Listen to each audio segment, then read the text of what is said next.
Hi, I'm Mac, and I have decided to make a video about how I got top surgery 3 months ago. It was something I wanted my entire life. I looked forward to for a long time and got pretty restless waiting for. The fact that it's already happened and now I'm living a life post top surgery is really crazy to me, and it's kind of even better than I had anticipated.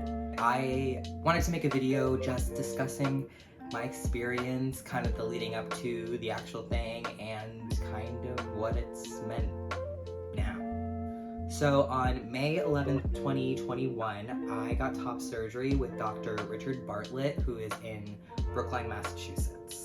I knew I wanted to go to someone that was either in Massachusetts or New York and New Jersey, just because I went to school in Boston and my apartment was there, and if it was in New Jersey or New York, I could just recover at my own house. So what I did was I just Googled list of top surgeons who accept insurance, and the website I found, if I can find it again, I'll link it below. It kind of broke it up by state, and I think it said what insurance they take beside it. I could be wrong. And I had recognized Dr. Bartlett's name just from seeing results from a few people over the years. I recognized his name and I looked him up and realized that he was based out of Brookline, which is, if you're not familiar, just a town directly outside of Boston. So I was kind of like, okay, that sounds perfect. There are a lot of other good things about him too. Yes, he did work with my insurance. His results that he showed on his website were all very consistent, and I saw people with similar chest sizes as me, and I really liked their results. And another huge pro for me, which wasn't something I was expecting to find, but was very happy to have found, is the way he does the top surgery. I didn't need drains, which was great. As a substitute for no drains, or not substitute, but basically to prepare my body to not need drains, I had to stop taking tea 2 weeks before, and I couldn't take Advil or, anything that wasn't Tylenol, basically, which was really fun when I got my second dose of the COVID vaccine, within that time period. I couldn't take anything that wasn't Tylenol. It was something I was very much willing to do. I've never had drains from any previous surgery, but from everything I could tell online, it seems like it's a pretty not great experience.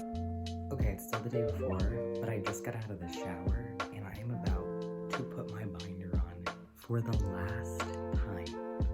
What? We just got a call from the office. They scheduled my post-op appointment and gave me all my instructions, which I think means that we're I'm all safe to set. go. And she re-verbalized the instructions to me, so it's only a matter of hours until Titus Deletus commences. Good morning. It's the morning. I did my second shower and I'm dressed, and now we're just waiting for our car to be ready. I thought I would be a lot more energetic and excited, but I'm more just tired. Here we are, about to get in the elevator going down. My mom couldn't come inside with me because of COVID-related reasons, so I had to call the office when I got there. And instead of being at a hospital, I was in a suite in the back of a plastic surgery facility, and then this really nice nurse came out and got me situated and everything. Just some drugs to ease me into a more relaxed state. And next thing I know, I woke up and they gave me graham crackers, and I didn't immediately feel any particular way. They rolled me out to my car and we got back to the hotel.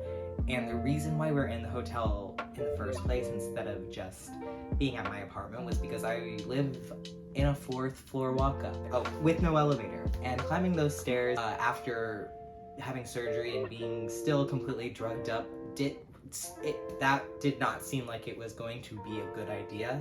So we opted for a hotel so that I could ride the elevator. Honestly, I felt completely fine until about 2 a.m. I didn't take any of the harder meds because I was like, I'm fine. And then I woke up and I was like, this is what it's like to need that.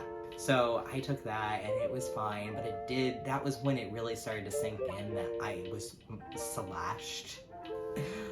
Because I was. Oh, I never even mentioned what kind of top surgery I got. Okay, so I got double incision, probably the one you might be most familiar with. My whole life I kind of had these like fatty sections under my arms. I had them in a way where it's like, no matter what weight I was or anything, it was always just very pronounced, and it kind of like made sense when I had a chest, but now that I don't, it was gonna look a little odd. So they did liposuction, and that was the most painful part because the binder that I had to wear post-op, cut right here, and then I had like bruised fat spillage. It has to get bigger than in order for it to get smaller. It almost looked like I had plums growing out of my armpits. I didn't get to see my chest for the first full week after surgery. I'm sharing this with you because this very well may happen. I thought that getting my bandages off was going to be this like exciting, happy thing, and I can't say that it was. On day like 5 or 6 of recovery, I sat up from bed and I felt like a little bit of like a shift right here, and I knew it wasn't anything to do with the scar, but it felt like a lot of pressure, and like it hurt every time I would like move in a way. So I was kind of prepared for like it to be like a little bruised, but when he unzipped the vest, my body like kind of went into shock because it was like a release of like so much pressure. So I immediately started like shaking and sweating, and I was like yelling. It did not feel good. And he's like, no, it looks completely normal. Actually, it looks very good. I was only in the office for about 15 minutes, and I'm walking out and I'm like kind of going slow, and Mom gets out of the car and she's like, what? I was like, no, Mom, it's all good. I just need a minute. And most people like want to shower when they first get their stuff off. I was like, I can't even look at myself. Like, felt like I went through some sort of traumatic experience. That was on Tuesday, and then I got home on Wednesday, and I didn't shower until Thursday because I just didn't want to like take it off again. I don't know. I've always had weird things. So if you needed any encouragement thinking that you couldn't do it, I did it, so I think you can too. I had to wear my post-op binder for 3 weeks after surgery. Once I could take the binder off, that's when I felt good. I won't lie, the post-op binder gets very tedious. The friction of like the chest contouring with like it also being really hot out, like I got like a rash.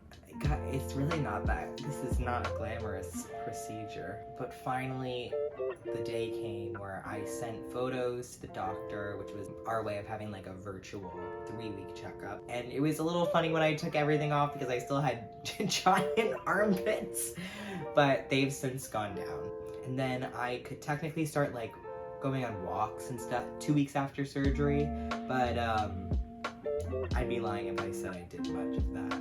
Then at 6 weeks, I could start exercising again, which I did, and at first it was very weird, especially doing like the fly machine, which is what I was most curious about. Alright, I'm kind of like nervous about doing this, but like, I'm gonna take my shirt off now. Okay, I really didn't want this to be like awkward, but okay, let me just... Okay, so this is what it looks like. People watching this who've known me my whole life, it was probably a pretty weird experience. Weird, but also really cool. So yeah, this is it. So I'm filming this video like a few days before 3 months, but it's basically 3 months post-op. This is it up close. They're still like raised a little bit here. Mine go pretty far underneath my my armpit. They're not completely symmetrical. I don't know how often people's bodies are entirely symmetrical, so I'm fine with it. So I'm not gonna lie, getting top surgery truly cured all my issues. Taking action about trans rights and trans healthcare is very important. Recognize it as something that is essential and that should be covered by insurance. And hopefully one day getting surgery like this will become even more accessible to people, because truly my life has gotten significantly better in these last 3 months.